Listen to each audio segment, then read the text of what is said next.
Hello friends, मैं शीतल, community health officer. आज हम एक ऐसी बीमारी के बारे में डिस्कस करेंगे जिससे पूरा भारत ही नहीं बल्कि पूरी दुनिया परेशान है। Diabetes mellitus. डायबिटीज़ मेलाइटस को हम हिंदी में मधुमेह भी कहते हैं और बहुत ही देसी भाषा में उसे शुगर का हो जाना या फिर शुगर का बढ़ना भी कहा जाता है। तो आइए आज जानते हैं डायबिटीज़ में कौन से महत्वपूर्ण सिम्टम्स यानी कि लक्षण होते हैं। पहला लक्षण है पॉलीडिप्सिया।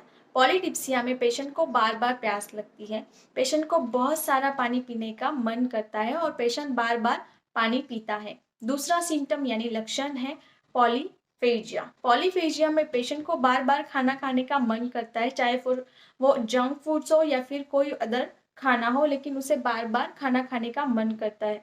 पेशेंट पहले दिन में 2 या फिर 3 बार खाना खाता था, लेकिन अब पेशेंट बार बार खाना खाता है। तीसरा सिम्टम है पॉलीयूरिया। इसमें पेशेंट को बहुत ज़्यादा पेशाब लगती है।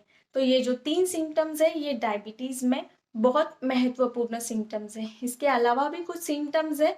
उसमें पहले पेशेंट को थकावट इतनी महसूस नहीं होती थी, चाहे वो काम कम करे या फिर काम ज़्यादा करे, लेकिन फिर भी उसको इतनी थकावट महसूस नहीं होती थी, लेकिन अब पेशेंट को बहुत ज़्यादा थकावट महसूस होती है। इसके अलावा पेशेंट को पेशेंट के जो घाव होते हैं वो जल्दी भरते नहीं हैं, पेशेंट के हाथ पाँव सुन्न पड़ जाते हैं और पेशेंट को बार बार इन्फेक्शन होता है। तो ये सारी जो सिम्टम्स है ये डायबिटीज़ मेलाइटस या फिर प्री डायबिटिक है, ये जानने के लिए बहुत ज़्यादा ज़रूरी है।